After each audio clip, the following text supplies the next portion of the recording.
All right, welcome everyone. I would like to reconvene the board meeting from closed session. There are no items to be reported today from closed session.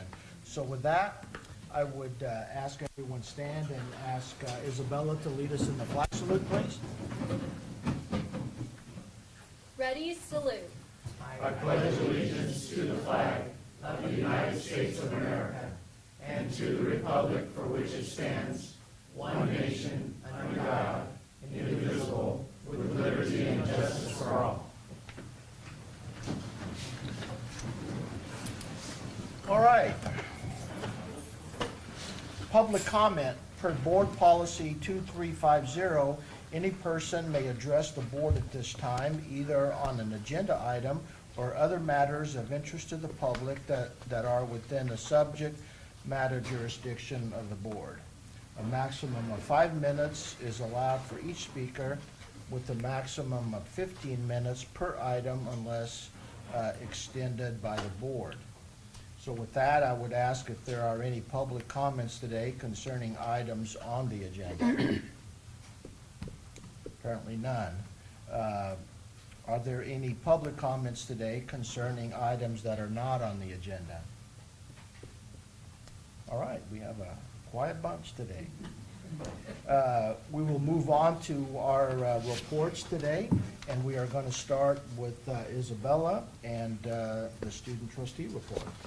Hi everyone. So Student Senate right now is currently doing the ballots for our elections. Our elections haven't taken place yet, but they're out to students if they're interested in joining the class and being on our executive board. Recently, after our last meeting, Shane, Ginger, and myself attended the National Student Advocacy Conference in Washington, D.C., and we learned a lot, and the history in Washington is absolutely amazing. We toured the White House, the FBI, and then we even toured the Capitol and got to speak to our Congressman Devin Nunes and David Valadao. So we got to kind of say what's been happening here, and then Devin Nunes, some of you know, has served on this board before. So he was very interested in the board and hearing everything. Also, too, at the Student Advocacy Conference, what we all decided on as community colleges across the nation is the FAFSA renewal or reform, and then the Higher Education Act, and also the DREAM Act. So we were kind of pushing those in Congress while we were at the Student Advocacy meeting. And then also we're working on a homework assignment right now in our class for DECOs to ensure that the students' giant emails and their personal emails are possibly merged, because not a lot of students check their giant emails. So there's a lot of miscommunication with students. Either they don't know they have a canceled class, or their teacher will send something to their email and they're not receiving that information. And I think that's all I have to report. Sounds like a great trip. Yeah, it really was. Anybody have any questions or comments? Was there anything about the Capitol that surprised you? The tunnels. So to get from one side of the Capitol to the other side, you have to go in this tunnel, but they have a ton of pictures there from each different state and each different district, so that was really interesting to see. Very good. All right. Board member reports. Mr. Zumwalt? I think I'll hold my comments until after Mr. Foster comes up. Uh-oh.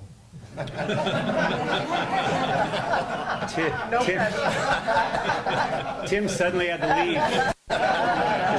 His phone rang or something, huh, Tim?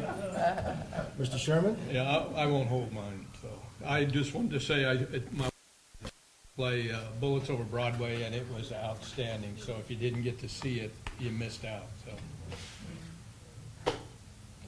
I'd like to report my wife and I missed out on the play, and that's our problem. I meant to, really wanted to go, but it didn't work out. So I think what I was going to report on, I think Mr. Foster is going to report on as well, so I'll hold that as well. We're both going to pick up. Okay, so that is the foundation report next then. I really hope I'm addressing what you folks want to address. Perfect timing. That would look weird. Good evening. First of all, I would like to thank Trustees Nunes and Trustees Zumwalt for attending our ribbon cutting ceremony that we had at the Hanford Pavilion, the student pavilion there. It was a wonderful event. We had about 65 folks in attendance, and we learned that that venue is a great place for a party. So it was a great event, and again, I appreciate both of you for attending and Trustee Zumwalt for speaking. I wanted to call your attention to a report that I put in front of you, each of your place settings. This is about the time of year where the COS Foundation approves project funding awards, and so we're announcing that the board has approved $120,000 worth of project funding. This is a continued process. We've been doing it for 4 years now, and we fund projects that align with the district objectives and promote student success. The board committee reviewed 17 applications for funding through our internal request for proposal process, in addition to 14 above base projects that went unfunded through the district funding process. All totaled, all those requests amounted to $395,000 worth of articulated need within the district. And again, the foundation was able to fund $120,000 of that. We selected those projects both on their ranking and how high they ranked in our process, but also to allow for a broad dispersion of funds throughout the district. We at the foundation will continue to work towards growing the resources needed each year to support these types of requests as the need clearly surpasses what's available. So we're just going to keep working hard, folks. With that, we also have an updated list of upcoming events. There's too numerous to list off orally, so I'll just leave you with that. We did make sure that the President's Cup's in there. Trustee Sherman? First thing I noticed. And the equestrian team, Beast Feast, was added to that as we have the date firmed up for May 5th. If there's any questions? I wanted to key off your comments about the ribbon cutting ceremony in Hanford. In Hanford, we added a student pavilion for the first time, real food service, as well as 4 classrooms. And for those of you who have been over there before but not since, this pavilion really makes it feel like a college. Tremendous improvement. And I want to thank the rest of the board for choosing to make that investment. There were a number of speakers, appropriate things, but I wanted to thank you and your staff. You know, the community leaders in Hanford were there, because you called them. President's Scholars. The food spread you sent out was really wonderful. The place looked great, and it wasn't an accident. The speakers got up on the podium and acted important, and you were in the background, but you made that thing happen. Thank you, sir. And I wanted to thank you very much for that. Just another comment off of that. I want to thank Byron Woods and the facilities for putting that project together. It's amazing. It's really a great Absolutely. new addition, and I'm hopeful that we're going to see more of that and have the ability to fund them. So that's thank you, Byron. Yes. I'm also thankful that Provost Kristen Robinson had the thought to recall that the initial design inspiration was from one of our COS architecture students good point. that won a contest that we facilitated, and so all of that initial design and look came from the minds of our alumni now. Thank you. Okay. Accreditation report is next with Dr. Lacerna. Getting close. Yes, we are getting close. Good evening. So again, we're still in the processes of doing final edits for the institutional self-evaluation report, and it will be going through the governance process in April and be here to the board in June. We have also scheduled our pre-visit with our chair, Dr. Kevin Walters. He will be here in May. The logistics for our fall visit. We wanted to get an early jump on that so we can have everything prepared starting now for the fall. We also have an annual report to the ACCJC that was due and submitted on April 2nd, and that includes a fiscal report and annual data on enrollment and assessment. So that report was completed. The strategic plan, I've been giving you updates on that during this section, and it is on the board agenda for today for information and review. An update from the ACCJC, there's currently 2 academic vacancies on the commission, and therefore faculty members, academic members to serve on the commission. They're seeking nominations and applications, and those are due April 20th. And then they have 2 policies under review, and they're accepting comments. One is on the contractual relationships with non-regionally accredited organizations, and that's focused on for-credit educational programming. And then the other one is the policy and substantive change. And I've reviewed both of these, and the one on substantive change is very good. Both of them are good, and there's nothing major for us, but one of the things is they've added the word permanent location to substantive change. So when you open a new campus or a new site, or you're offering classes at in another place, you have to do a very large report. We had to do it for the Tulare College Center and the Hanford Educational Center. And when you move a program like our industrial maintenance out there, and it's a thick report, it's a whole kind of accreditation report. And we don't have to do that now unless it's a permanent location. So if we're leasing a space, then such as our Tulare College Annex that's part of our Tulare College Center, we don't have to do the substantive change. And we have already submitted that information to them, and they said, no, you don't have to do it. So this is a really good change for us. So those are under review now and can be looked at on their website, and if there's any comments, they're accepting comments on those right now. That's it. Questions? All right, thank you. Speaking of the annex in Tulare, a couple weeks ago, or a couple meetings ago, I maybe asked about some signage for and so we have that signage now, and I can't tell you how many questions I've already had about what's going on over there. You guys, Me too. So everybody. That's a busy was, street. Yeah, and so I've had a lot of good feedback on that too. So. All right. Next up is Superintendent's Report. I would like to take the beginning of my time this evening and defer it to a couple of our administrators who will be helping us introduce some of our newly hired faculty. Just to give you some quick context, we're in the process now of our very busy spring hiring season to achieve our FON, our full-time obligation number for the 18-19 year.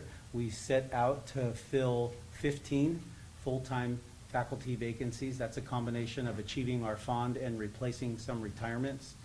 And we're about halfway through that process, have, I think, secured at least 8 or 9 of those new hires.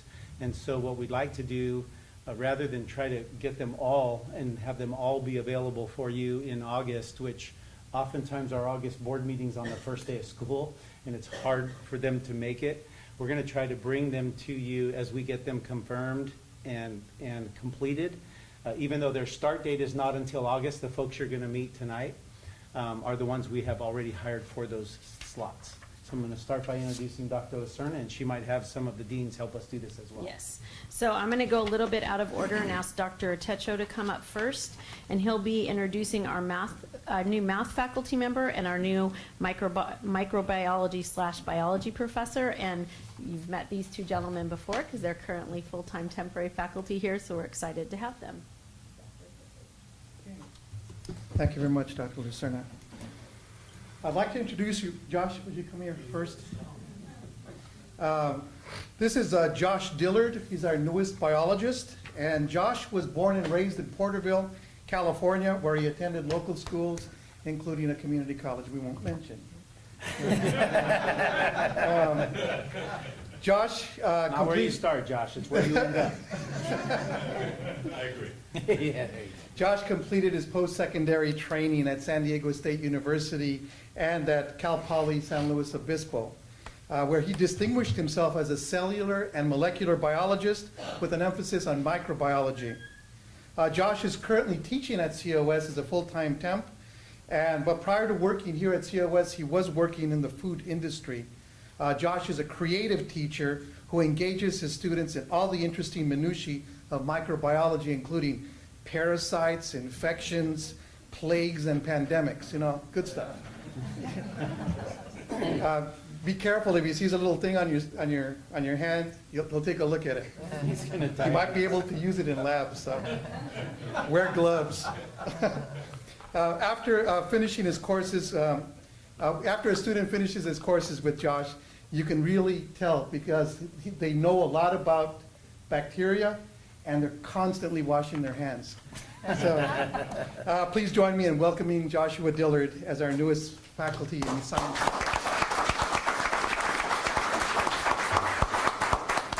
Hello. Well, I'd like to thank everyone, College of Sequoia, the board, and just everyone who helped me in my first year, the faculty members that helped me basically get a foothold on teaching.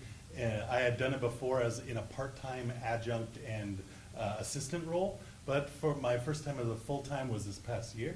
So all the help that I got from faculty and administrators, the vice president helped a lot with her little talks, and the president, of course. So yeah, she was very, very helpful. I'd like to thank everyone for that, and I hope that I can use my knowledge that I've gotten from my years of experience in food micro and teaching and just general microbiology to influence the classes and make them better than what they are today, hopefully. Thank you. Great job.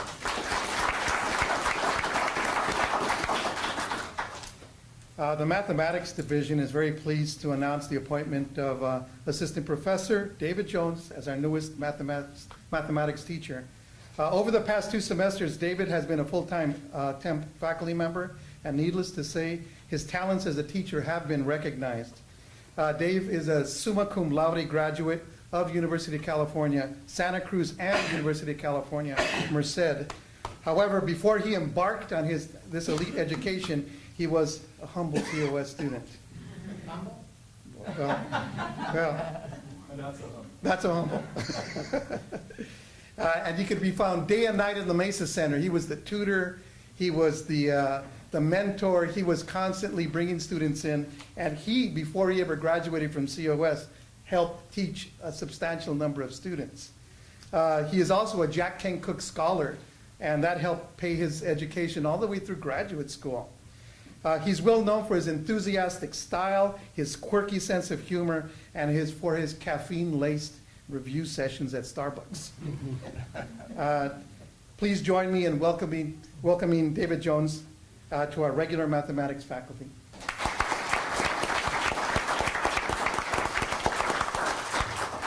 Well, I don't know if I need a microphone, but I want to express my deepest gratitude to Mr. Carrizosa and the administration for hiring me, giving me this opportunity to continue on doing what I'm doing. I love teaching here. While doing full-time this year, I've explored the participatory governance by joining committees and doing stuff like that. I've helped with scholarships. And I've even set up something with NASA Ames Research Center and the Visalia Rotary Club to try to offer opportunities to students by taking them on a field trip out there. We spent their spring break taking 30 students out to NASA Ames, and they loved it. And I look forward to doing more of that in the future, and thank you. Thanks, Dave. Thank you, Dave.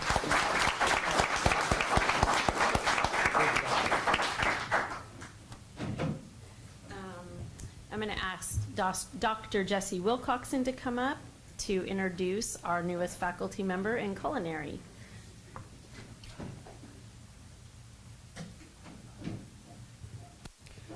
Good evening, everyone. It's a pleasure to be able to introduce our newest our newest full-time culinary instructor. This is Kyron Wiley. He's a local boy. He grew up in the Visalia area. He is a graduate of Redwood High School. He earned his culinary art degree from the Culinary Art School, Le Cordon Bleu, in Pasadena. He has served as lead cook, line chef, sous chef, catering chef for local establishments, including Elaine's Table, Marie Callender's, Fugazi's, and the Vintage Press. More recently, he's actually the executive chef for Susei Creative Catering, left of center restaurant, and he also holds a Serve Safe certification for American National Standard Institute. So please join me in congratulating and welcoming Kyron to COS.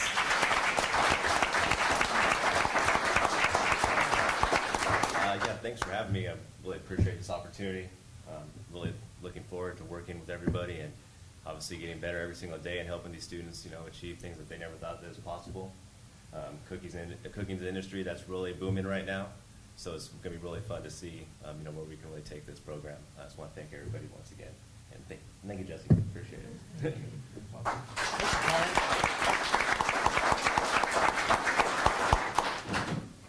Any questions before they take off, or you guys? Well, I guess they're making, I thought maybe we'd see Kyron here one of these days on the Food Network, huh? Maybe Chopped or something like that. Yeah, maybe sometime. Maybe I can teach someone that can go. There you go. Okay, and I get to introduce two of our new English faculty. So if I can have Lisa and Emily come up.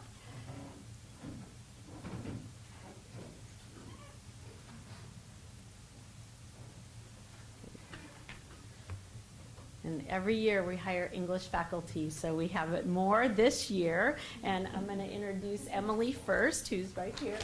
Emily Talman, she completed her bachelor's degree in English from California State University, Fresno, and she also earned her master's degree in English from Fresno State. She currently serves as a full-time lecturer at UC Merced, and she's been an adjunct professor at College of Sequoias, Fresno City College, and West Hills College, Lemoore. She's taught in all of our levels of English, and she's also worked at the Writing Center every semester and participated in norming sessions and served on various faculty committees. And I was the dean when Emily was here, and so I had opportunity to work with her closely when I was dean of that area, so I'm really excited to have her on board. So please welcome Emily Talman.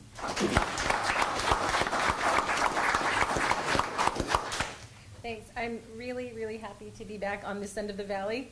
I've been driving to Merced for the last 2 years, and I have missed coming down here. So I'm very happy for the opportunity. I really like the student body here and the demographic that we get to work with.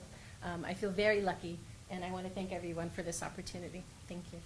Thank you. Okay, and the last person we're introducing for the faculty tonight is Lisa Meharry Freeman. This is Lisa. And Lisa earned her bachelor's degree in English from California State University, Fresno, so another Fresno State person. She has her master's degree in English literature from Fresno State as well. And she is currently, and you're full-time temp at there, right? Are you full-time temp right now, or you were? I was. Yes, at West Hills, right? And here. And here, right? So she's been full-time temporary faculty here and full-time temporary faculty at West Hills, and is currently at Fresno City and West Hills and COS. And she has taught multiple levels of English and developmental reading writing, as well as levels of composition classes and co-requisite composition classes. So I know Lisa's been adjunct for us for a while, and we're excited to have her on board as well. So please join me in welcoming Lisa Meharry Freeman.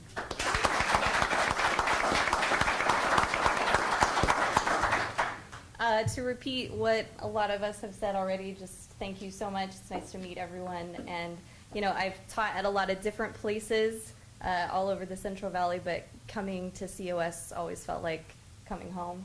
So it's nice to be back here. And, I teach my students to be as involved in their community as possible, and I'm just glad to be here to sort of instruct them along that path and to just enjoy our time. Thank you. Thank you.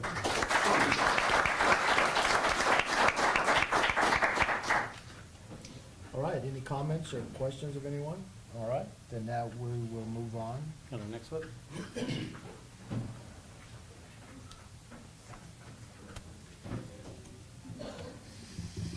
I'm going to move over here just to make this a little more comfortable for this introduction, but Lauren, would you come here, please? So many of you may recognize as she's making her way up here, Lauren Hvac, come on up here. And Lauren currently serves as an administrative assistant in our office. She works part of her time supporting academic services and the other part of her time supporting our research office. She's been with us the last few years in that assignment, and she comes to us having had a couple of other job experiences here in the Central Valley. When she returned, having earned her bachelor's degree in fashion and merchandising, she started her first work here in the Valley in Tulare. And she had an opportunity to work as part of the Tulare Chamber of Commerce and help them in promotions, marketing, and advertising. Also, then followed her supervisor, who was at the Tulare Chamber of Commerce, who went on to work with and help Tulare District Hospital. And so then Lauren followed her supervisor to help with the hospital. And then she became interested in a different job. And so, not to say anything about the Tulare Hospital, but to say that she was very interested in continuing to work here locally. Of course, would love the opportunity to be in Visalia. Took the chance to come and apply for this clerical administrative assistant position here with us, knowing that hopefully at COS there would be other opportunities for her to use her skills. And so she has applied for and has been selected as our new manager of marketing and public relations. I think one of the things that Lauren did in the interview process, which was really good for all of us, because many of you know how difficult it is to apply for a job in a place where you already work, is to share things about you that people might not be aware of. And what Lauren did is she brought forward her multiple years in the private sector before coming to Tulare, working for Nordstrom's. And after 6 years with Nordstrom's, including management experience there, she shared how she developed her marketing and public relations philosophy, strategies, and expertise from the model that she was able to benefit from having been trained through Nordstrom's. So it was really wonderful for us to see all of that capacity that we weren't aware of before. So now she's also finishing a graduate degree. She'll be completing this year, this spring, a master's degree through Fresno State in higher education administration leadership. And so we're excited to have Lauren join us officially effective July 1st, but probably plenty of transfer time between now and then as our new Director of Marketing and Public Relations. So welcome, Lauren Fishback.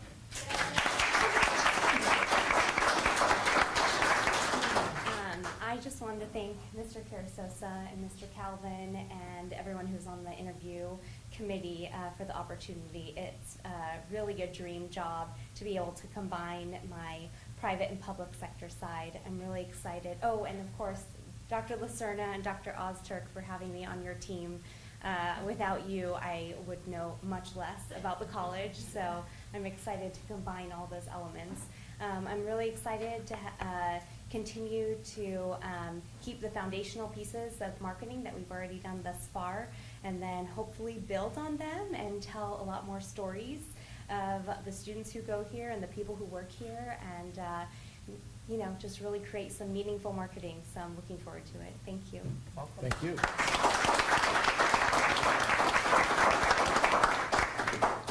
She didn't stick around for any questions. Let's go back to her seat. She knows better.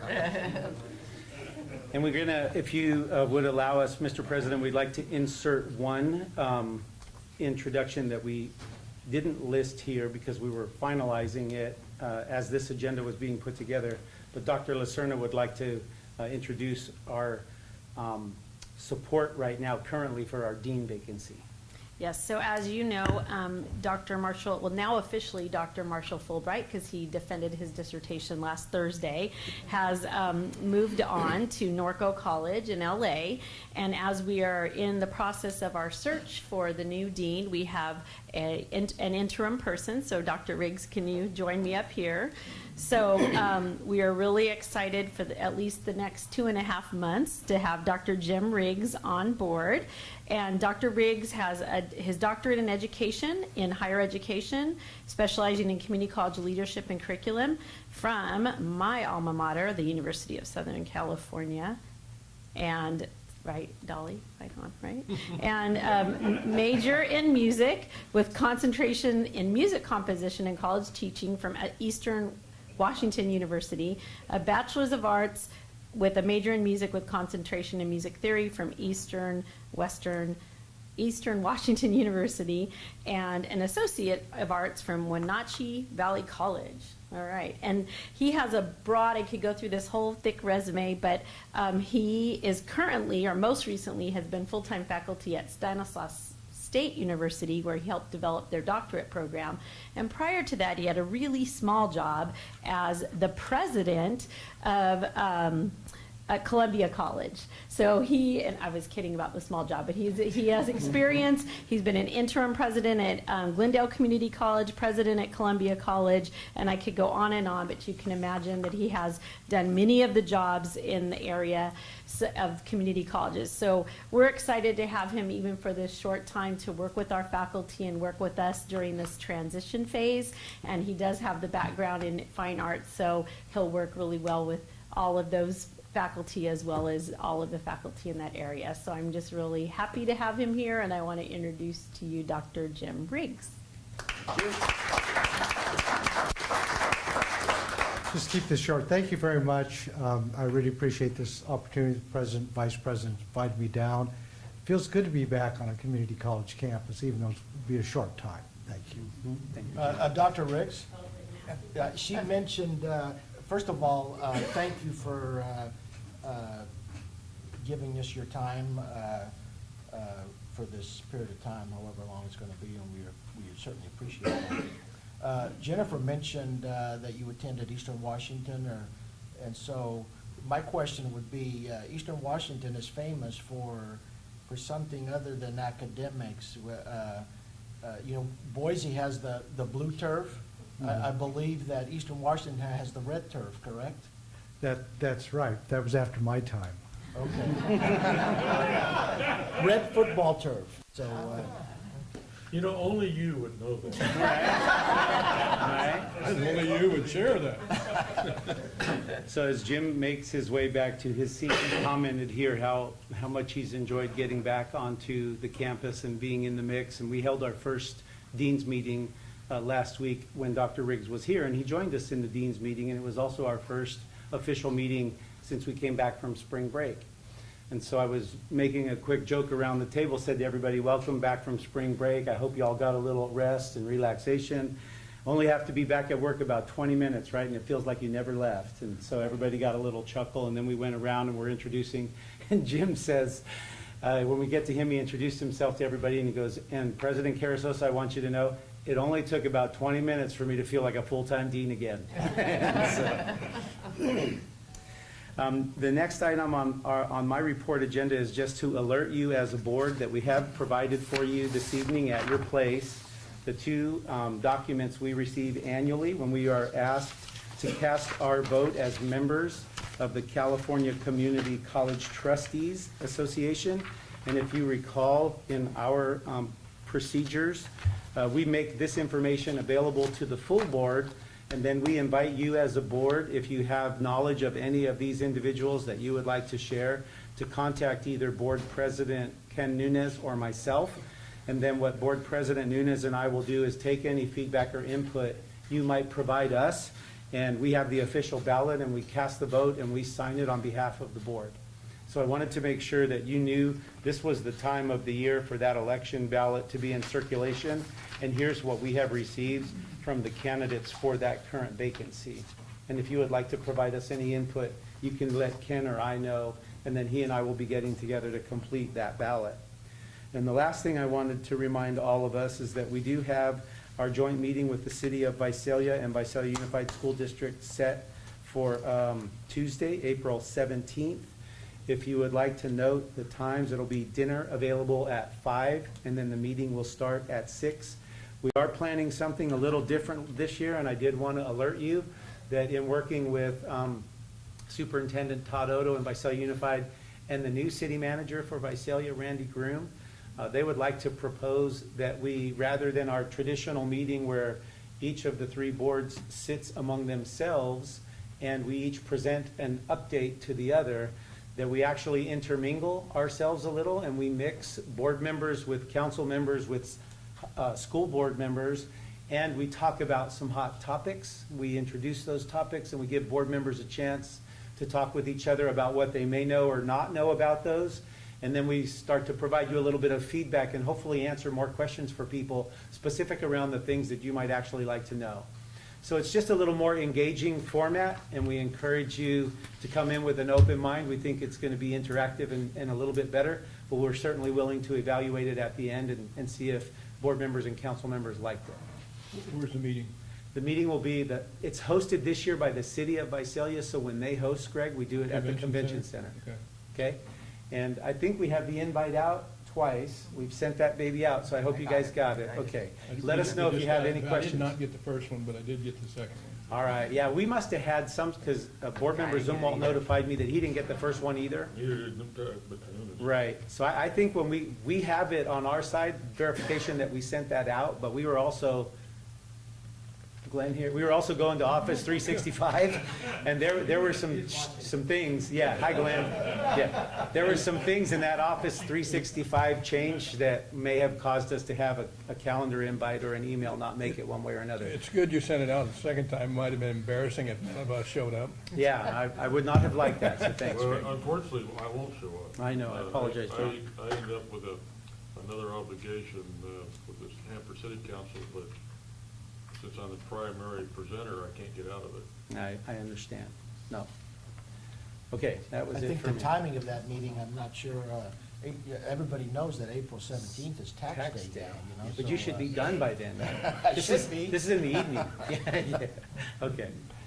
Okay, Probably pouring me into a booth by that time. yeah. All right, so that's the conclusion of our reports. Not the conclusion of the reports, the moves us to reports, and we're going to start with the Academic Senate, and Dr. Trumbull has no report today. And we will move on to Mr. Hurst with the Costa report update. No report. Thank you. Thank you, David. CSEA report, I see the gentleman in the orange shirt. Yes, right. I would like to give a shout out to our PACE Committee's annual event, the Service Awards, which were last Thursday. There were well over 400 years of service of awards they gave out, but the three I want to point to are our two, Lori Jones and Mona Freeman, both got a 30-year award, and Rob Spadell, one of our custodians, has been for 35 years, so that was pretty exciting. Mhm. Thank you. Thank you, Steve. COSAFA report, Dr. Erickson. Good evening. It's always a hard day to leave Three Rivers to drive down here for the meeting, but today was particularly hard. So if you have a chance to come up to Three Rivers, Jazz Affair is this weekend. The river has been flowing. Steve knows. The lake is full, the poppies are out, the lupin is blooming. It's just a beautiful time. So if you get a chance to come up, people come from all over the world to come up there, and we drive 35 minutes to get here. What I wanted to talk about is, first of all, congratulate all the faculty members who are now full-time. It's interesting when you go through the list of all the schools that they teach at, it's usually because the education code puts a limit on the number of hours we can teach at any one campus. And it's actually something that there is a movement right now to see if we can have more hours at the community college campuses that we would most like to teach at, instead of reaching that quota. So it'll be interesting to see what happens in the future. But the other thing that I wanted to talk about is, you may not be aware that the first Friday of every month, we have adjuncts get together for a brown bag topic. And one of the things we do is to look for ways, exchanging teaching strategies that will engage students, and also to find out what are some of the things that are happening in the different divisions, and just to promote collegiality, because sometimes as an adjunct teacher, you feel like you're the last living cell in a quiet body, because we're alone often, and it's just a great time to get together. Well, this month, we found out on Wednesday that even with your generous increase of taking our faculty development budget from 2,000 to 10,000, that budget was exhausted as of Wednesday of this past week. And one of the things that we were happy about is for the brown bag, we did have 15 people who did come anyway, knowing they weren't going to get paid for their time. So we were glad to have them come. Right now, we're exploring options with Joseph Teller to see if we could expand offerings for faculty enrichment. And one of my interests is to see if we can focus on adjuncts that are new to teaching at the community college. And I think it was 1999, I worked with the Chancellor's Office for the Commonwealth of the State of Virginia and helped them in developing a program for people new to teaching at the community college called New Horizons. And I would like to see if we could do something like that. People who are experts in their field but maybe have never taught at the community college level before. I think that's it, so thank you so much. Thank you for being here. Thank you. Making the drive down, and leaving your beautiful place. Okay, so that moves us to our information items today, and we're going to start off with the food services update, and Ms. Stepp. Good evening. I'm asking our food services manager, Zachary Patterson, to come up, and he's going to actually show you a couple slides in a moment and talk you through a few more details. But I thought that I would first go through, it's a little bit of a lengthy board agenda item. Mostly our main reason to present tonight is to let you know that our Carl's Jr. contract did come to an end. We opted not to renew, so they will be discontinuing as of June 30th. And Zach has plans to bring in something a little more perhaps exciting and intriguing. He'll show you some pictures, but maybe a little more fresh food options, some a salad bar if it works out, maybe some smoothies for breakfast, things like that. And we're going to do that work this summer and open in fall. We have a renovation budget set aside in our capital projects fund. Thank you, Byron Woods. And then in the future, talking about the Visalia campus, we may hope to renovate the food court area, which is more of a snack bar area. Which building? Not Kern. I should remember. Okay. Anyway, in that area of our central campus, and so renovate that to be a little bit more like the Grind. The Grind, which is our coffee shop, if you're familiar with that, has really been successful. I like to walk out there sometimes. I know Dr. Ostrick does as well, and many of us frequent it to get a cup of coffee. But there are students there all the time, and it's really been successful. That is 7.5% of our revenues. Then talking about Hanford, so glad that everyone got to see the Avenue and the food service options. We'll show you a picture of that. We have a new staff member working there. And Tulare, we have a new staff member working there. We just finished updating a hand washing station that was necessary before we expanded anything in our existing kitchen. And we're trying to enhance our food offerings there. And then there's talk of maybe bringing a coffee cart there next fall. So he'll talk you through a little bit more of that. I just wanted to say before, Kyron, is that how you pronounce it? Okay, good. I'm so excited because I can just see we are going to be in good hands when it comes to food at this district.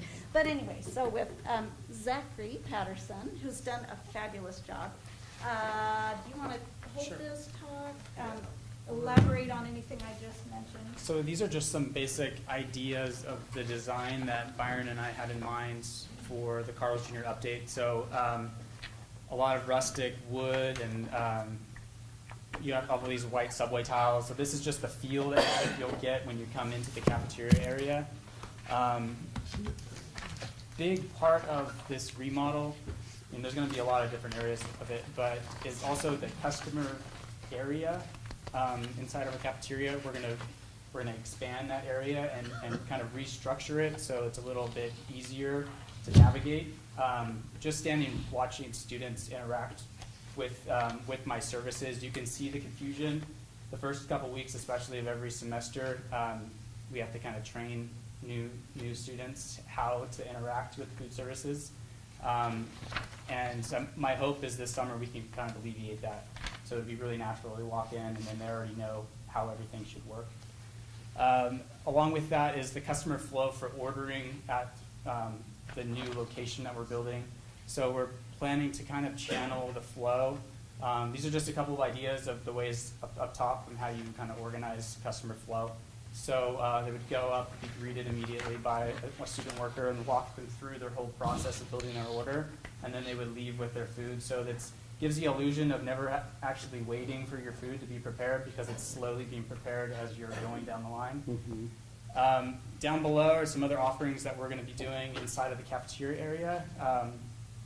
If you're familiar with our cafeteria, where our coffee station is, we're going to totally renovate that and put in this nice salad bar.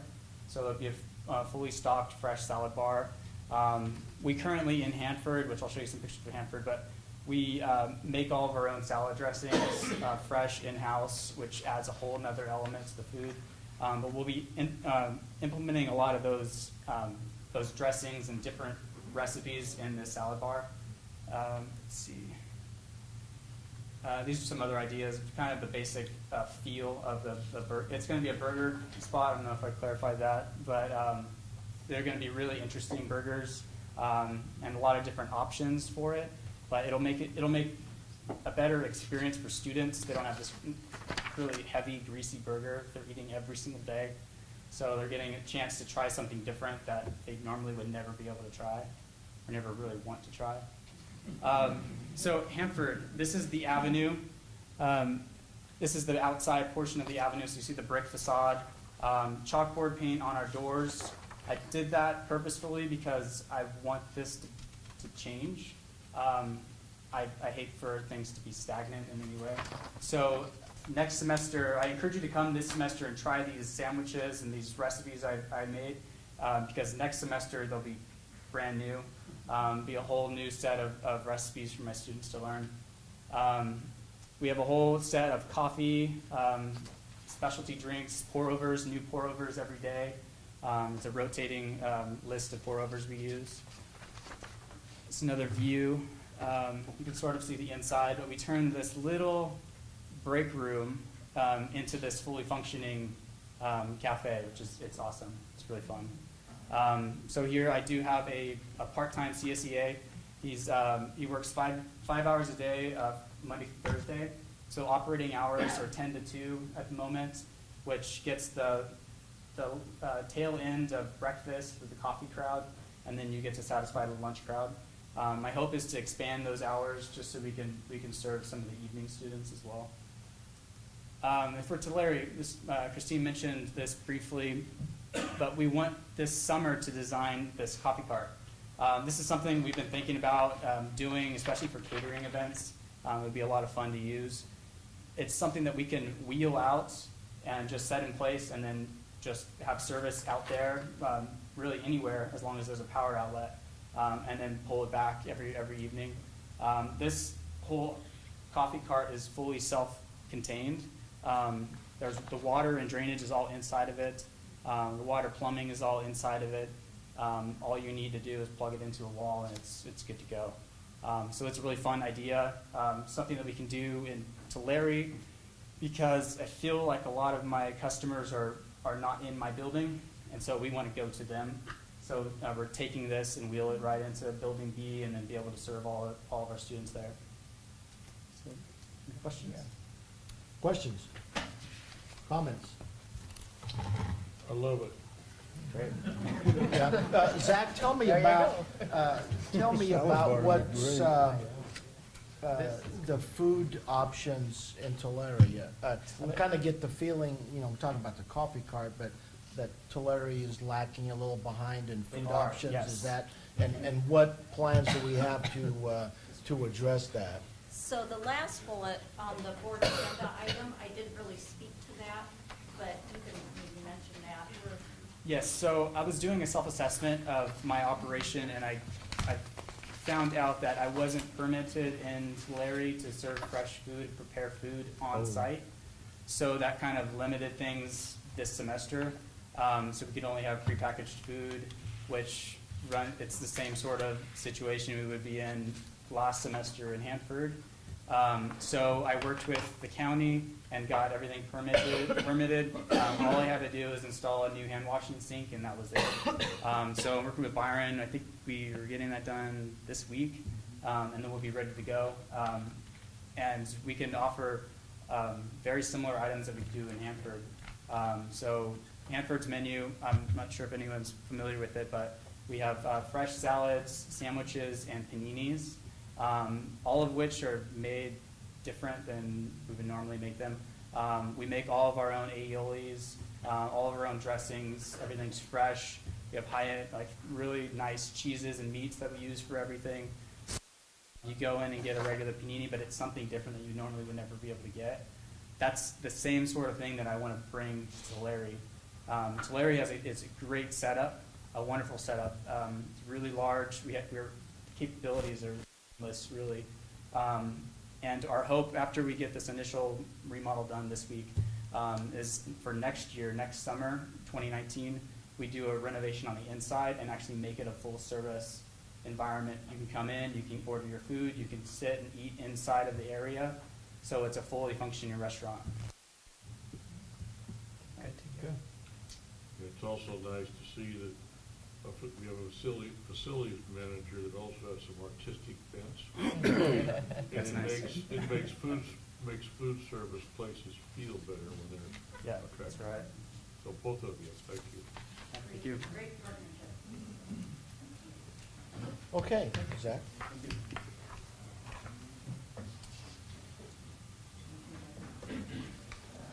So now we would move to the 2018-21 three-year strategic plan update, which I believe we have the report in front of us. Yeah, you have the full document, and then you have a copy of the slides that Jennifer's going to So cover. in front of you, you have the final draft of the strategic plan, and that is the bound copy. I'll be going through quickly a PowerPoint, so you also have a copy of that in your packet, I believe? Yes. Okay. So, first of all, let's talk about where we've been so far. So this has been a year-long process in developing the strategic plan, and we're actually a month ahead of schedule presenting it to you, so I'm very happy about that. But with accreditation and all the other things we had going on, we wanted to get this on your agenda early. So we started back in May recruiting members for the strategic plan task forces. And then in August, in the fall, we had a training for all of the task force members. In September, as you recall, we had a summit on the strategic plan, and we had numerous attendees there participating and giving feedback up front before we developed objectives or actions. We, in October, right after the strategic plan summit, the task forces started working to discuss all of the information they got at the summit, and then they started developing actions. Also, in January of 2018, as you recall, Greg Turner, my co-chair for IPEC and the Academic Senate Vice President, and I attended the board retreat, and we presented the drafted objectives and actions at your retreat. And we had a pretty lengthy discussion there. In February, we had a joint meeting with the Institutional Planning and Effectiveness Committee, the Institutional Program Review Committee, and the Budget Committee, and the Dean's Council to discuss and review this. And then in February, it was also presented and approved by District Governance Senate and the Academic Senate. So now it is before you. And as you recall, I talked about this at the board retreat, but we really looked at aligning the objectives and the actions of the strategic plan with the major initiatives going on around the state, such as the Community College Chancellor's Office Vision for Student Success and the requirements that we're looking at for 2020, with the new legislation on AB 705 for multiple measures placement and assessment, English, math, and ESL curriculum, and then with the Guided Pathways program from the State Chancellor's Office. With all of that in mind, I'm going to go right into the goals, objectives, and actions. So our district goal number 1 is to increase our student enrollment relative to our population growth. And objective 1.1 is that we will increase our FTES by 1.75% over the next 3 years. The way we are going to assess that is by using our baseline data and reviewing over the next 3 years the FTS count and percentage change.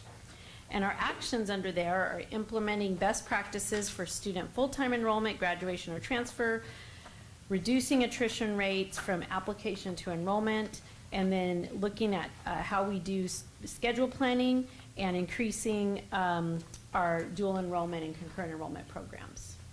That would be number 1. District goal number 2 was improving increasing our rate which students complete their degrees and transfer. So objective 2.1 is increasing our associate degree and certificates over the next 3 years. We're going to assess that by looking at the number of students earning associate degrees and certificates. And our actions are completing the degree works implementation, looking at meta majors or those areas of study we talked about at the board retreat, and then automating our the process where we award degrees and certificates, and implementing best practices in our CTE programs for student success. District Objective 2.2 is to increase transfer to 4-year institutions. We're going to assess that by looking at the number of students who transfer to the different colleges in all the systems, and then the number of students who are transfer ready. So even though they may not have transferred yet, they're ready to transfer. And our action, one of the actions we'll be doing is to contact students and providing support for those students who are ready to transfer but have not transferred yet. 2.3 is that we want to increase the percentage of students who complete the English and math, the transfer level English and math in their first year. We're going to assess that by looking at that percentage and comparing it to the baseline. And our actions are to implement multiple measures, assessment, and placement, shortening the developmental course sequences in English, math, and ESL to align with the AB 705 regulations, working on accelerated instruction and training faculty on that, and then integrating and aligning our academic support programs for students. 2.4 is coming, and this is also increasing the percentage of transfer level, the students who complete transfer level English in their first year, and we'll look at that by comparing those students who complete transfer level English, and math, in the first year, and we'll compare that to the baseline data. We're going, wait, did I do that? Oh, I'm looking at it. Yeah. Sorry, I started reading the wrong one again. Right. Okay, 2.4, excuse me. Increase the percent, I was like, wait, didn't I just say this? Increase the percentage of CTU students who achieve their employment objectives. And we're going to compare our over the next 3 years, the percentage of students who obtain a job in their field and their median change in earnings. And our actions are, we're in the process of completing a comprehensive career development center and program, and looking at embedding soft skills and those skills that they need to be job ready into the CTE courses and programs. Jennifer, Yes, I think you were on objective 2.5, and that's confused the board. When you Oh, did I do something? No. When you were. I was going too far. Never right? mind. I got it. Sorry. Okay, are we good now? Everybody's good? We're good, yeah. There was a 2.5 before, believe it or not, so yeah, you got me. Okay, sorry. District goal number 3. We're going to implement and tailor our academic programs so that and our student services so they meet the needs of our students and changes in workforce development. In order to achieve that, 3.1 is to, this is very similar to the ones we just looked at 2, the ones I looked at in 2.3 and 2.5, but these are to work on targeted groups, our targeted student groups to who fall below the district average, and making sure that they complete the English and math transfer level within a year. And we're going to do that assessment by comparing those students that place into those areas to the baseline data. And we're going to first determine who those groups are in our actions, and then implement best practices to increase the placement rates for those targeted groups. And that didn't come up, sorry, I just didn't push it enough. Okay, and 3.2, I'll push this thing twice. This is the same again that we saw in objective 2, but now we're looking at those targeted groups, not for placement, but to complete the transfer level English and math courses in their first year. And again, we'll be looking at those students in the targeted group and assessing over the next 3 years to baseline data, what percentage completes the transfer level English and what percentage completes transfer level math. And first, we're going to determine who those groups are, and then we're going to implement best practices and interventions for those students. And then we also want to increase our collaboration between our district faculty and the feeder high school faculty to align our entry and exit standards. Okay, and finally, district goal number 4 is the one about our best practices in COS 2.0 and in maintaining our effective systems. And so 4.1 is to increase the use of data and for decision-making at the district. And we're going to look at the program review audit results and the number of trainings that we offer and the results from the program review workshop evaluations. And the action is to increase our effective use of data in our program reviews.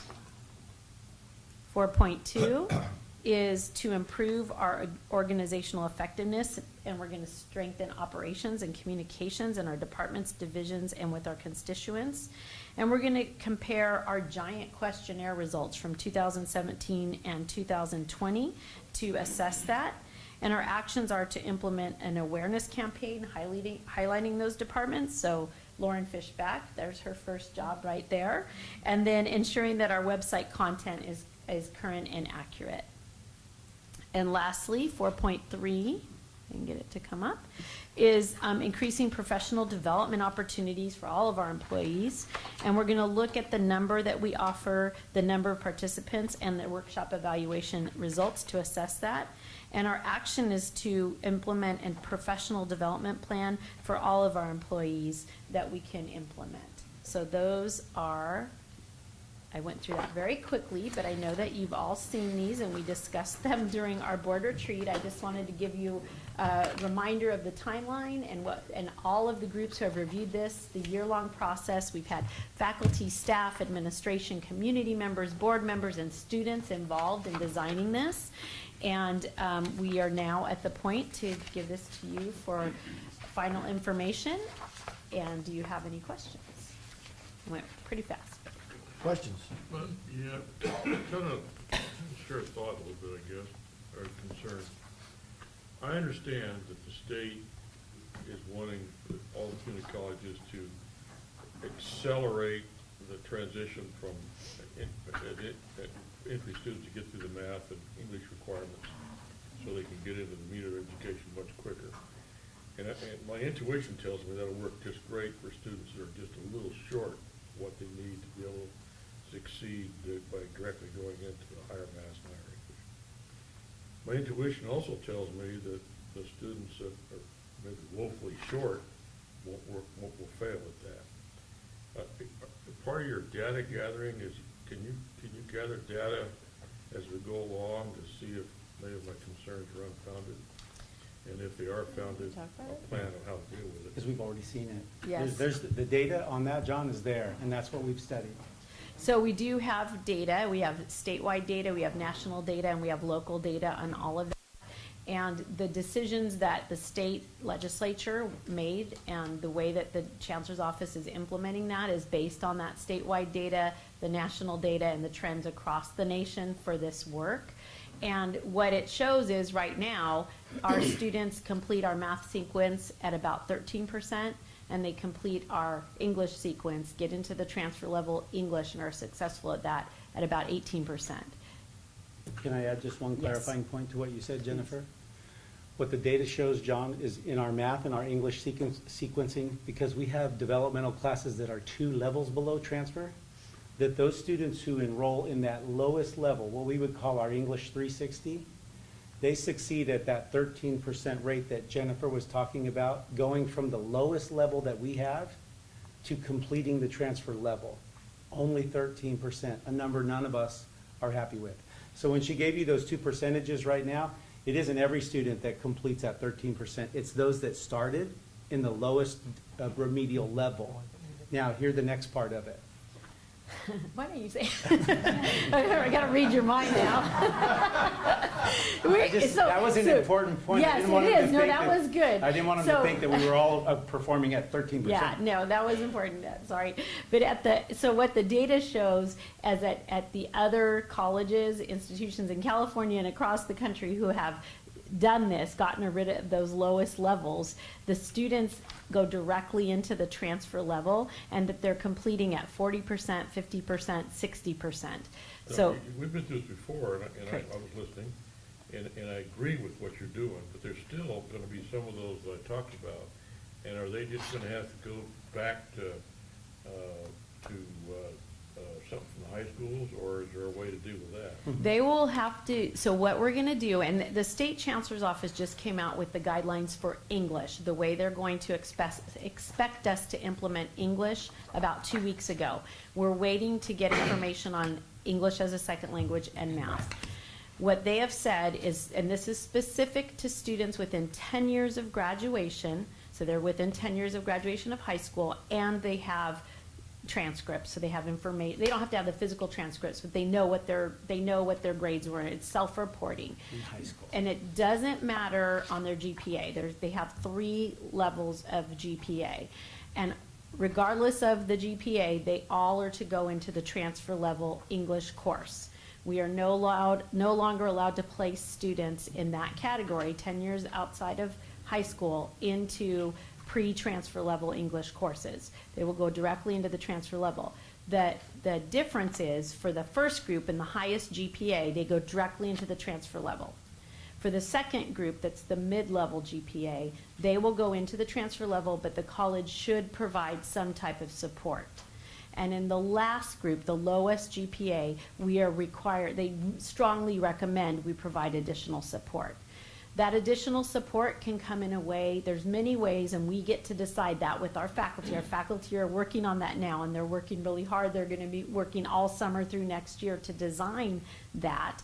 But they recommend co-requisite support, so the students are taking another support class that's helping them get through that content class. So the students that you're talking about, if it's in English, the next thing they're gonna have to learn is a certain type of essay. In their co-rec course, they're gonna learn what all of the components of that are before they're taught it in the English class. Right, cool. Supplemental and augmented instruction is the other type of support, and then lab type of work, or student support labs, like our student success centers, our writing lab, those tutorial center support. The piece I had picked up is what you just talked about. That's reassuring. Thank you. Yes.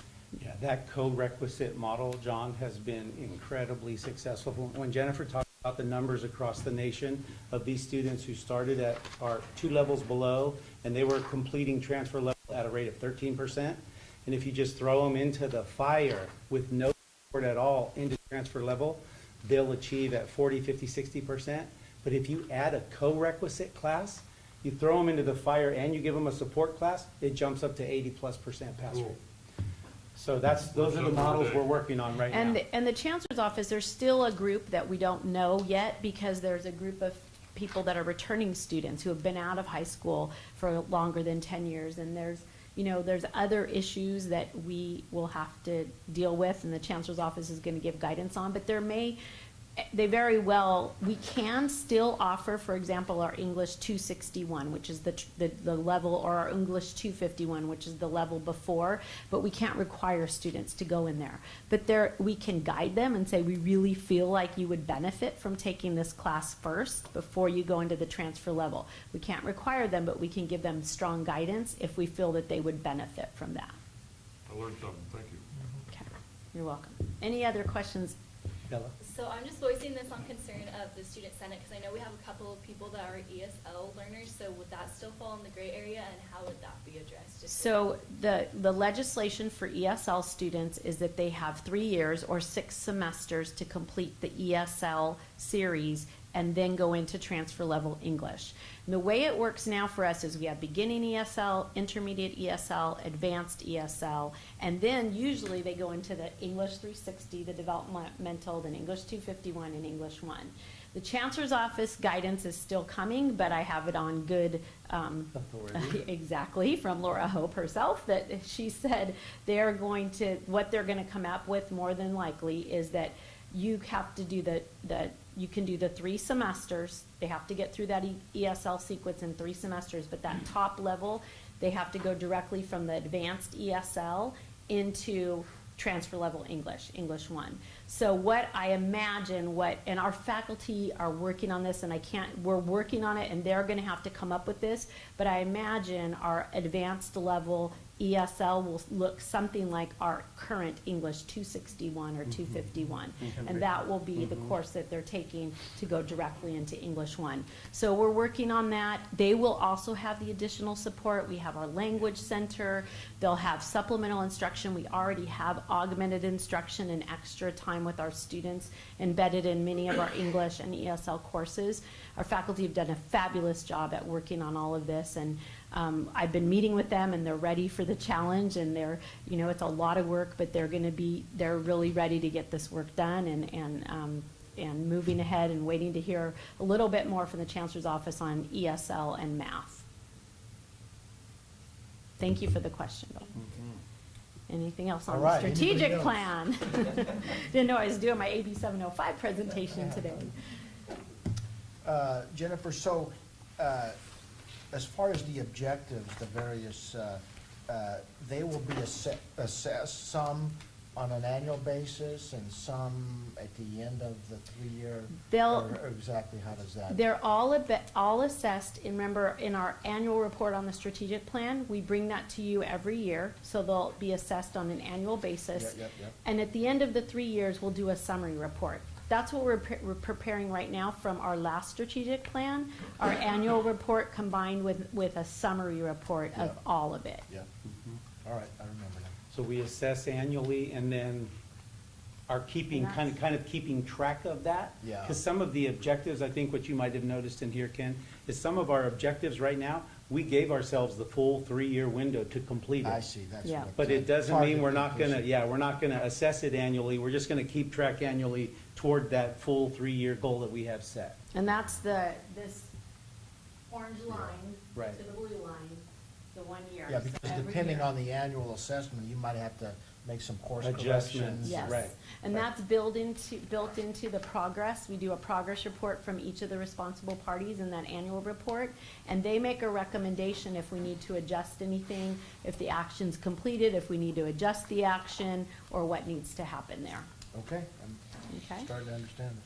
And this is, comes to you as an information item based on our integrated planning manual, that once the Academic Senate and District Governance Senate, it's been through the governance process, it's been approved by District Governance Senate, it gets approved by the Superintendent President and comes to you as an information item. All right, anybody else? Good job. Thank you, Dr. Lucerna. Good report. Consent calendar. All items listed on the consent calendar are considered routine and will be enacted by one motion. An item may be removed from the consent calendar at the request of any member of the Board of Trustees or any person in the audience and considered as a separate agenda item. Do we have any items on the consent calendar today that anyone would like to have removed? I move we approve. Second. We have a motion and a second for the approval of this month's consent calendar. Are there any further questions or discussion? If not, all those in favor, please signify by saying aye. Aye. Opposed, same sign. Consent calendar is approved. I'd kind of like to go on that out-of-state travel with Mensa group. Right. Need a chaperone? I know. Okay, that would move us to, where does that move us to? Curriculum. That moves us to item 13, under action items, curriculum. Whew, I'm kind of sweating right now. There's a lot of stuff. Get that air down. Ooh, okay. Exactly. This is 2.6. I think this is your is this your last item for today? I hope so. This is the curriculum report that's before you for action. And again, this has been approved by our district-wide curriculum committee and the academic senate. So we recommend that the board approve this report. On your first page, you have modifications to courses. And there are several here that are just 5-year review, updating a textbook in animal science and welding.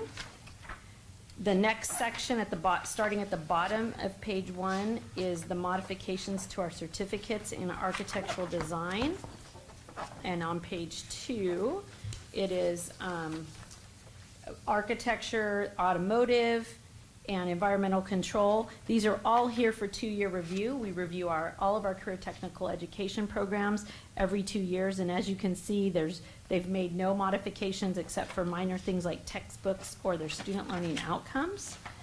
And on the last page, if I can get there, sorry. We have one last one, and it's a modification to our paralegal program, and this is also for a 2-year review, program description and course list. So that is our report, and we would recommend the board approve this. So moved. Second. We have a motion and a second for the approval of this month's curriculum report. Are there any further questions or discussions? If not, all those in favor, please signify by saying aye. Aye. Opposed, motion carries. Thank you. All right, you're released from duty. Need some fresh air. All right, we have item 14, a resolution regarding the vacancy on the board. Mr. Carrizosa. Okay, so as you can see in the informational cover sheet that we have prepared, this kind of reviews for us what's transpired over the last couple of months with now former board member Earl Mann's announcement to resign from his elected position as the representative from Ward 3 and resigning prior to the end of that term. It kicked us into a review of what the Title V and Education Code requirements are for replacing a board vacancy. We have a board policy on that which aligns with the provisions in the law, and two things need to happen for us to be able to move forward.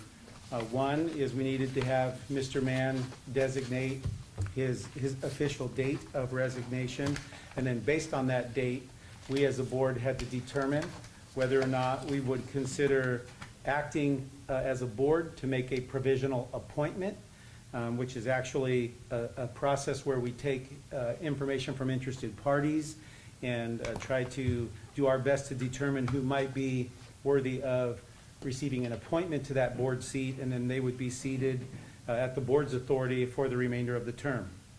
The other option is to consider holding an election, and there are some requirements around both of those, and so I want to review those for you quickly. And what's stated in the resolution is that based on the timing of Mr. Mann's resignation, he makes that effective May 1st of this year.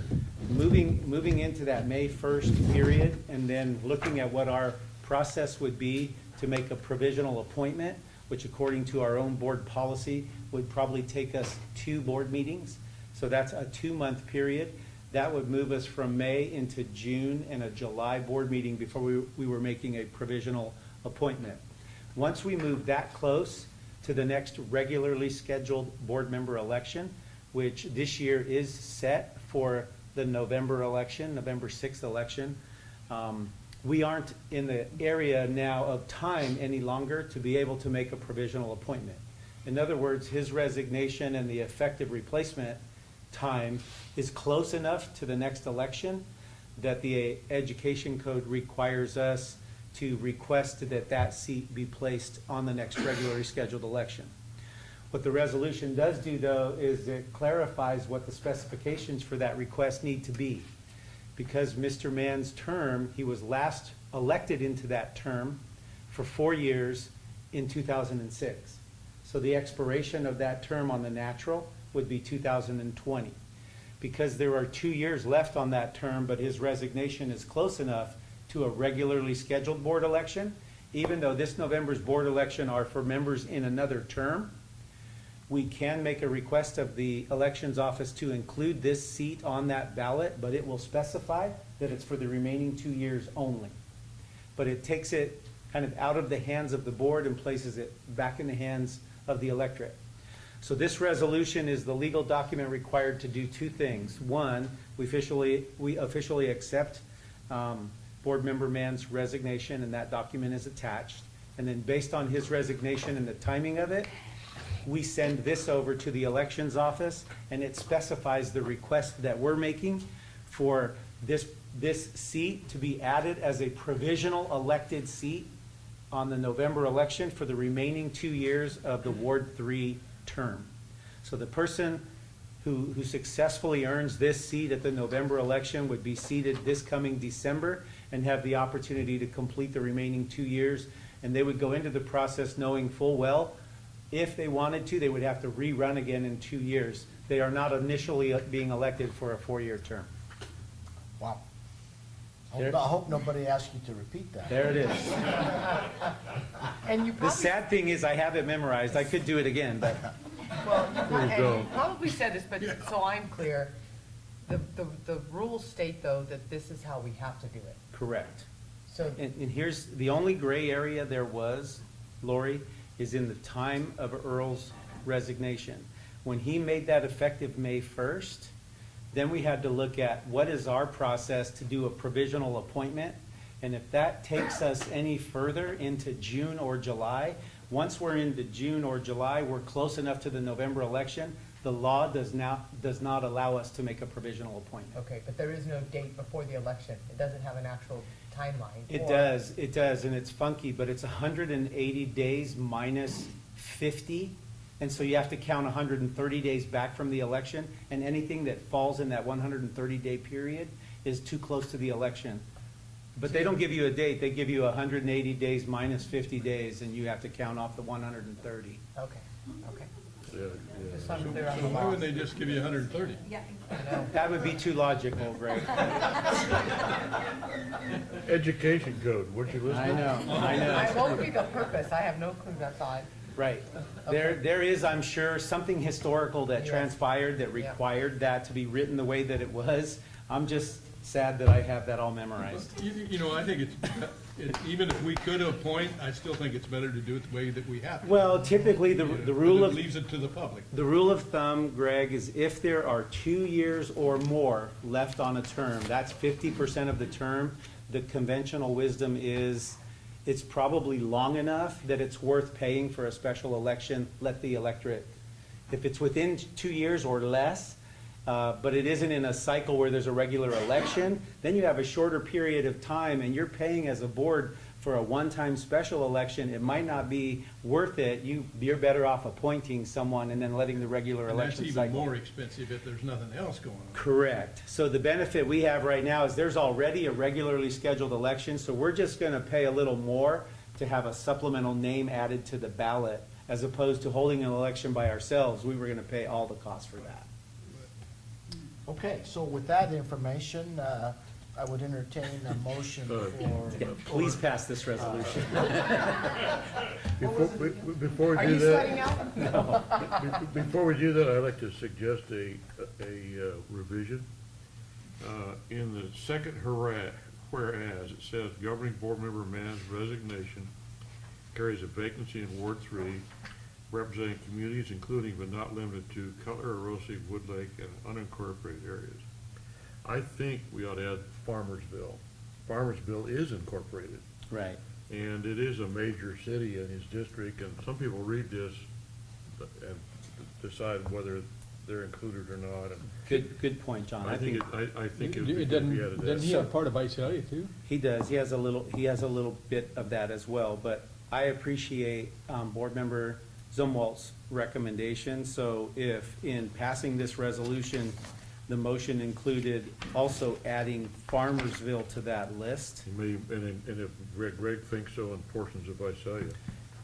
and that's how we would say it, yeah, portions of northeast Visalia, because No, actually, his is that long one that runs like this. So it's a little bit of middle and east side of Visalia. But at least, So- but at least Farmersville, because it is. Farmersville and portions of Visalia. So with that, That way, if somebody on the north side of Visalia in his district knows that it's, position's available and they know that they can run for it. got it. Same thing as Farmersville. With that, I'll make a motion that we approve this resolution. I'll second it. We have a motion and a second for approval of resolution 2018-06 with the recommended changes. So with that, I would There goes the campus gas. accept the motion. So we got a motion We have and a a motion and a second. second. So we need a roll call Is vote. it, all right, so we will poll the board, please. Trustee Zumwalt? Aye. Trustee Sherman? Aye. Trustee Cardoza? Aye. Trustee Nunez? Aye. So resolution 2018-06 is adopted. All right, item 15, board policies, 3 of them. Very quickly, these are from our 6,000 series, which deal with business and fiscal services.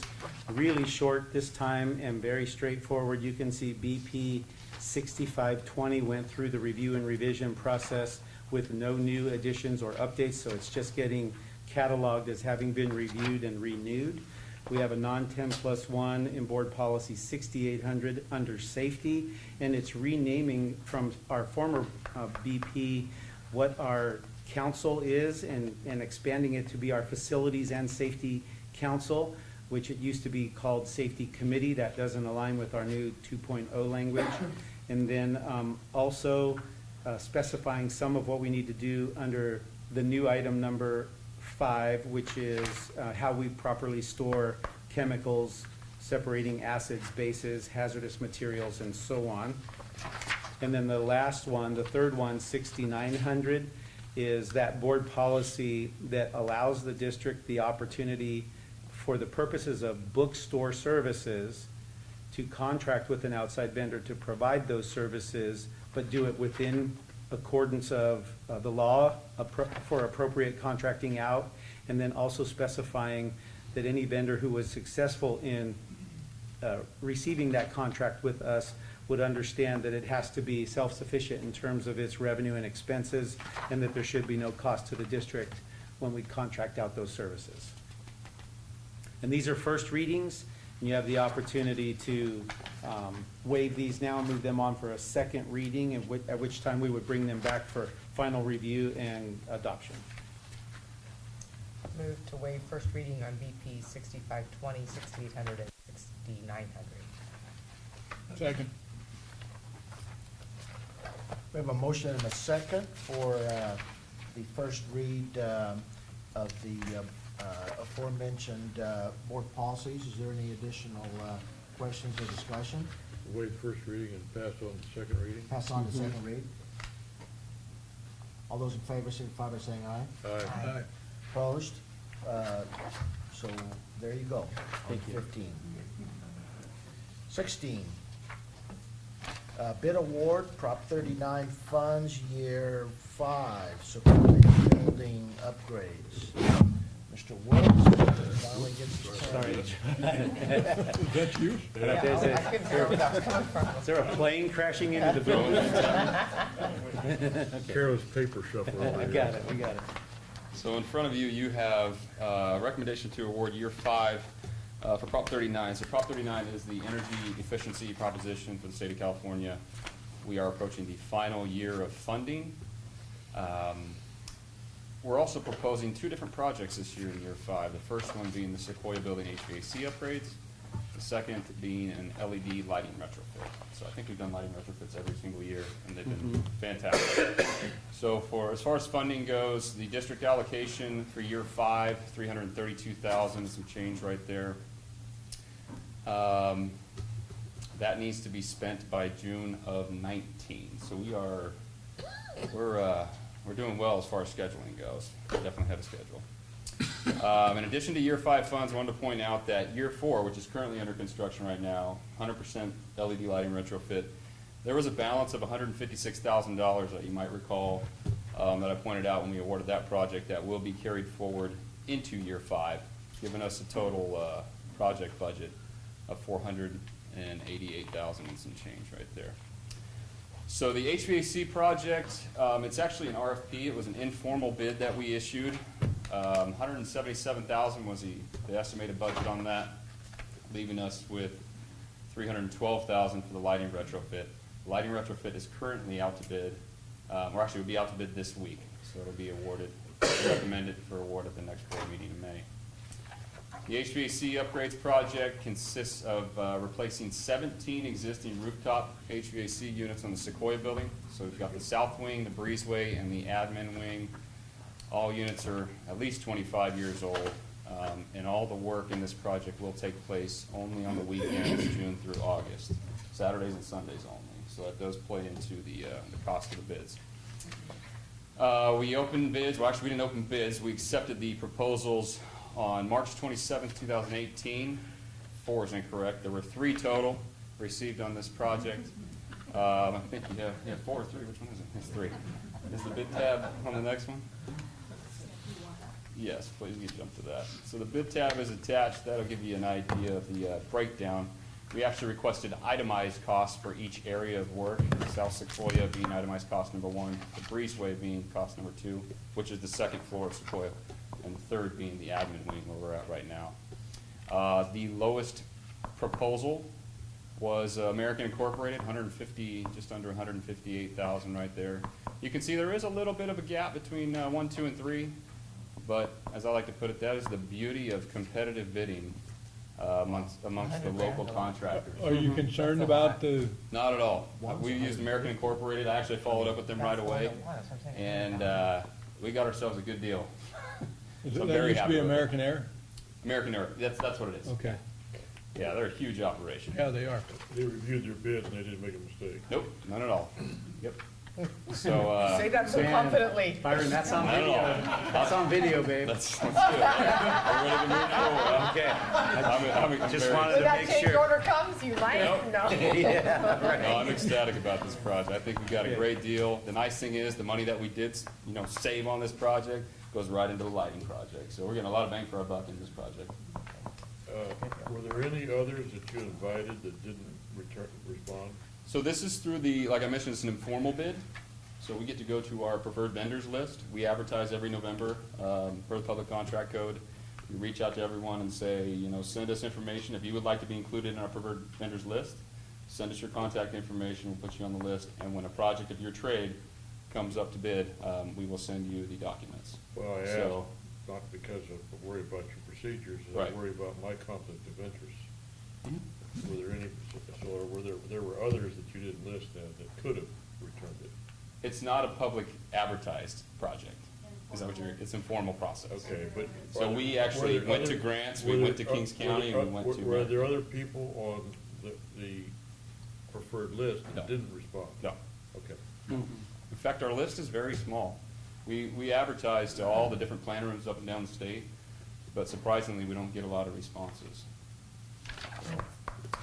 So with that, you can see we would actually, considering the project budget of $177,000, we would like to recommend awarding the combined total project cost of $157,981 to American Incorporated. Cool. Okay. Byron? So moved. Second. We have a motion and a second for the award of the project, the HVAC upgrades in the amount of, to the low bidder in the amount of $157,981. Is there any additional questions or discussion? We'll just be waiting for the change orders. We're making a note. What happened to the optimism? Call her. Good, Zach. It'll be nice and cool in here in the fall. How's that? Real cool. All those in favor, please signify by saying aye. Aye. Aye opposed, motion carries. Thank you, Thank you. Byron. Okay, next on the agenda is item 17. and that has to do with the College Promise reimbursement pilot program. So if I could, Mr. President, before we let Vice President Staton share this proposal with you, I just wanted to give a quick update and some context. You will remember that under AB 19, the College Promise, that we were encouraged to try to undertake a local College Promise program. And it looks like, at least in the governor's initial proposal of the budget in January, that there is an interest on the part of the governor and the legislature in providing an allocation to this year's budget for community colleges to do just that, to try to engage in some sort of a college promise. College promise, remember, is defined as being able to have students come for the fall 18 and the 18-19 year and attend, if they are a first-year student in community college, to be able to attend tuition-free. And so if you remember at convocation most recently in January, when we started to share some of what was in that governor's budget, that the initial amount of dollars that were proposed, and when we computed what our local share of that might be, was a figure that we knew was probably not going to be enough. It was $300,000 or $400,000, and it wasn't going to be enough for us to potentially fully fund a college promise based on our data and what it looks like for us to be able to offset the costs of our non-Board of Governor waiver students now.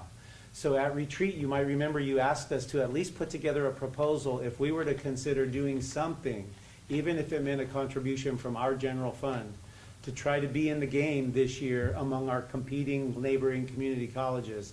What might that look like?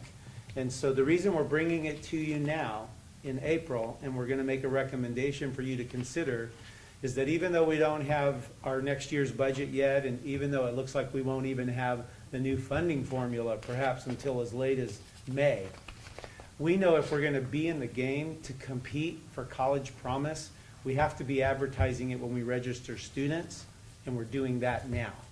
So we wanted to give you a proposal to consider now, which we think is conservative, but it gives us the opportunity to be in the game and to market a College Promise for next year.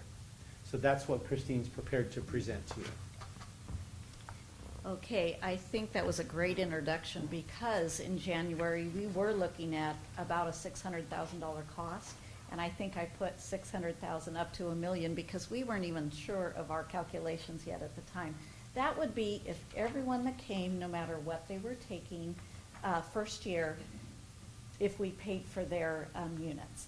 This is a much more, this is drilled down, much more compact program that we're proposing that would be a reimbursement basis. And it does complement the state College Promise, which was our Board of Governors waivers. The way I'm referring to this in here, I'm trying to see, does this scroll or is it just page? Okay, there it is. College Promise Reimbursement Program, this will be fine, is what we discussed amongst ourselves. But even in the last few days, as we have been discussing this, as I talk through it, I just wanted you to know that when we refer to the Board of Governors waivers, like that, the BOG waivers, College Promise Grant, we're going to start referring to it as Student Services puts documentation together for our students as the State College Promise, which is a grant. Those are the BOG waivers. And our end, we're going to refer to as COS College Promise Reimbursement and keep that reimbursement tag there.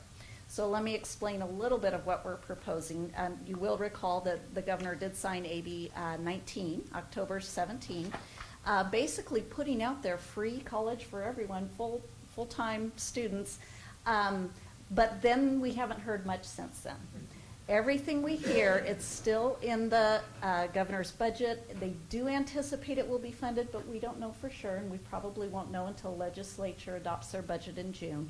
So what we're proposing here with stricter parameters, we think would be beneficial to, especially to our new strategic plan, because our goal is going to be to encourage our students to take those transfer level English and math or those courses that they need to do, hopefully complete 15 units each semester, kind of that idea of 15 to finish and get through in 2 years. And we think this encompasses it, but because we've drilled down to tighter parameters, the cost is much, much less. So I'll discuss that. We're talking about a pilot program, 1 year, or 1 year at a time if the state continues to fund, but right now their proposal was 1 year funding. It would be for first-year college students only. I have quite a few bullets here, but I wanted to talk you through them because a lot of questions will come up with students and neighbors and discussion. Maybe I will do this. So you can see this. That's a little better, There you maybe, go. maybe not. It does something funny. Okay, sorry, guys. It's a page break. There you go. I'm okay. Oh, on the Like side. if that scroll's broken. Oh, So I can do it. you can scroll for me. Okay, we're good right now. The Okay. first year, college students only, but that would not exclude prior dual enrolled or concurrently enrolled high school students. So it would be when they're graduated from high school, then they're considered new to us, first year college students, for this reimbursement program. They must complete the FAFSA or the California DREAM Act. And we are actually putting deadlines in there because I'm learning so much as we're going through this, but apparently students can actually complete a FAFSA all the way to the end of June for the prior year. So we're requesting some deadlines, end of September for fall, end of February for spring. They need to enroll and complete with a passing grade, and we're specifically saying a C or above, a minimum of 15 units per semester.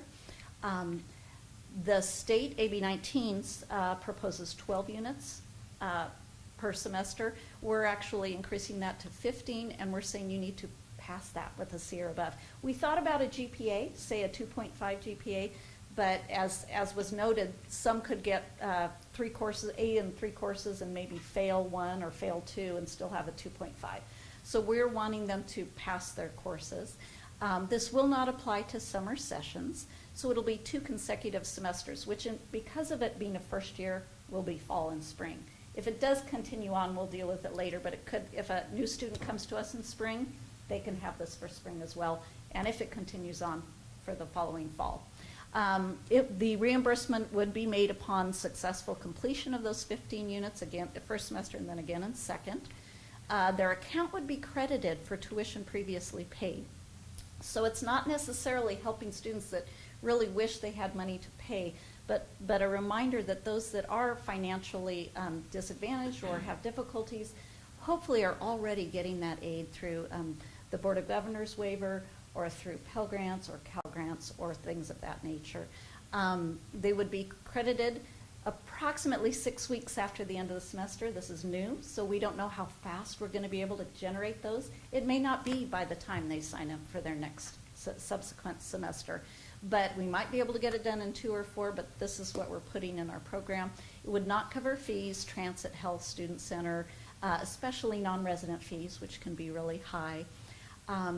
The minimum of 12 units per semester, again, is what the law requires, but we're saying 15.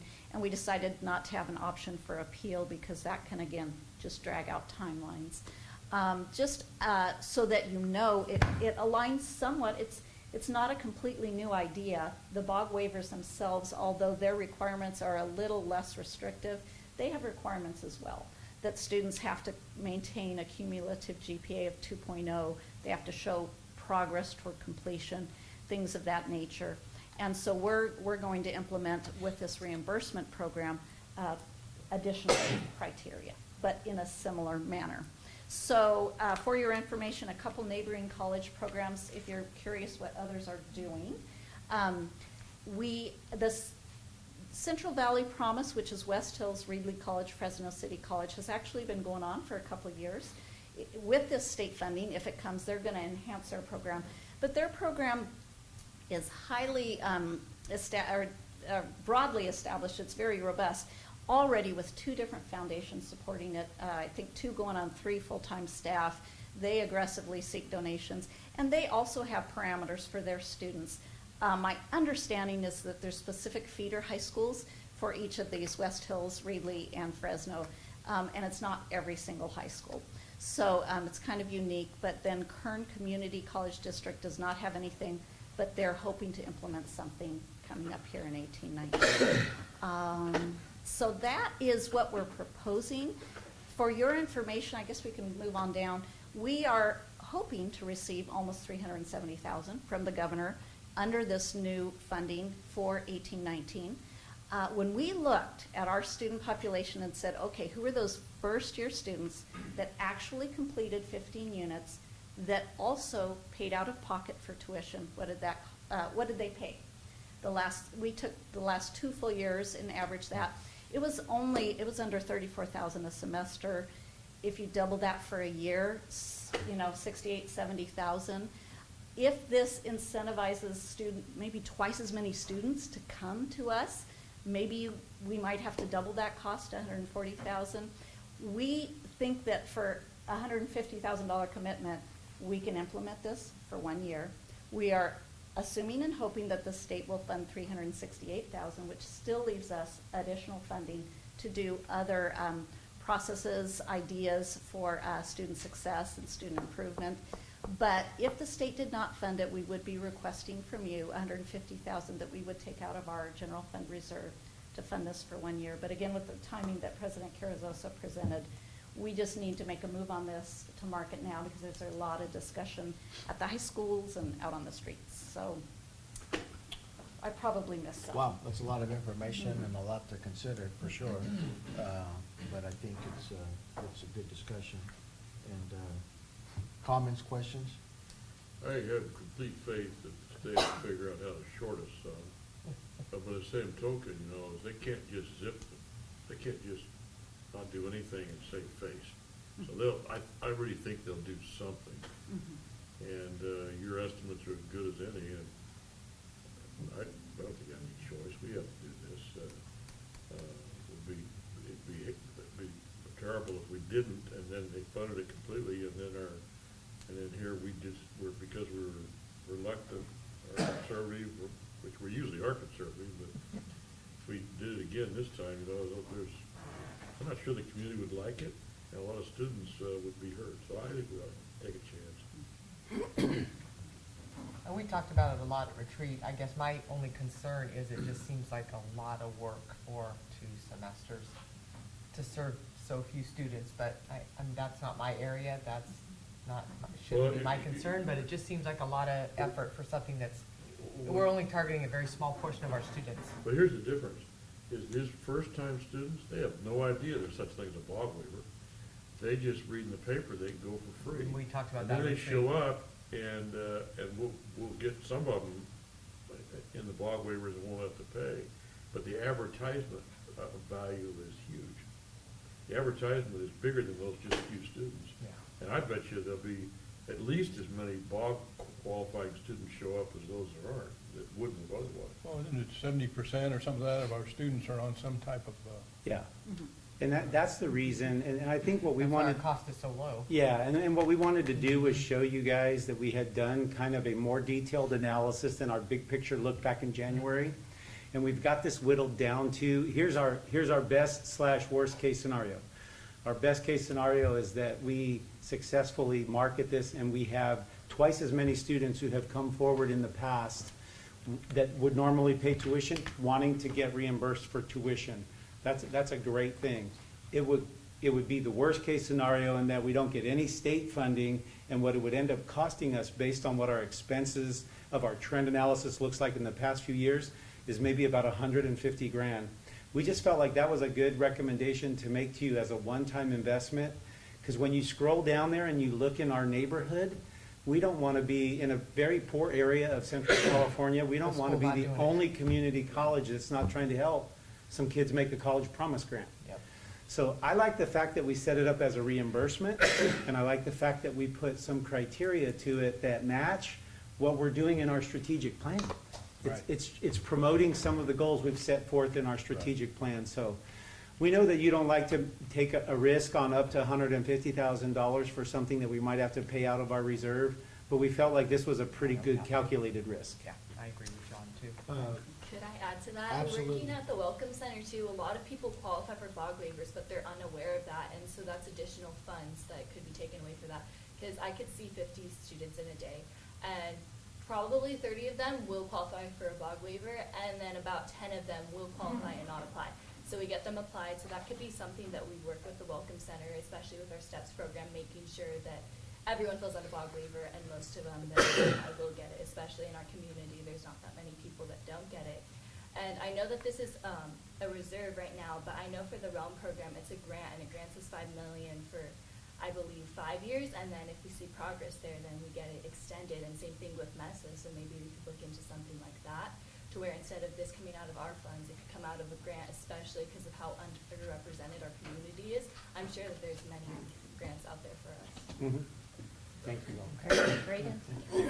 Yeah, and, you know, if it serves as an incentive to, for a student to not only take 15 units, pass 15 units, and it could be an indirect benefit to, What we're trying to do. you know, to this. That's what we were trying to do, is So, make it all leverage the same goals.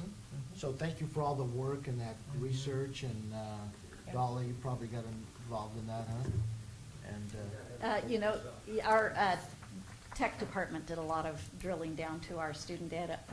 All right. And the good news is, if we do implement, there is, a lot of it can be just run by reports out of our database, and then we cut the checks from there. And there will be work, I don't want to say there won't be, but it's not overwhelming. Linda's not cringing too bad back there. She's smiling. So I move to approve. Second. we have a motion and a second for the approval of the reimbursement program, 2018-2019 College Promise pilot program. Are there any further questions or discussion? If not, all those in favor, please signify by saying aye. Aye. Aye. Opposed, motion carries. Well, very good. Let's hope that works out well for everybody. Thank you, and thanks for your comments on that, Bella, too. We appreciate that. All right, Mr. Bratch, we are going to have some public hearings. Okay. And we have some public left in here to, At our last board meeting, both the district and Costa sunshined their initial reopen of collective bargaining proposals.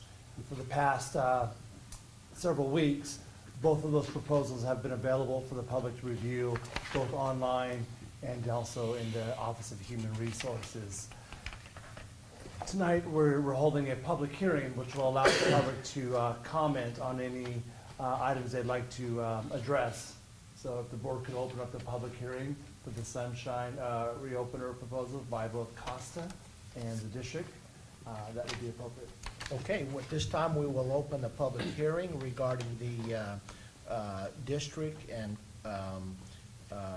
College of the Sequoias Teachers Association initial reopening collective bargaining proposals. Is there any comments from the public? Seeing none, the public hearing is closed. Good. Same thing with CSEA. Getting out of his chair. Uh-oh. Too late. He just wanted to see what reaction you'd get. He didn't see you. I didn't see it. Same thing with CSEA. If you could have a board public hearing to allow the public to comment on both the CSEA and the district's initial collective bargaining proposal. At this time, we will open the public hearing regarding the district and CSEA's initial reopening collective bargaining proposals. Are there any comments from the public? Seeing none, the public hearing is closed.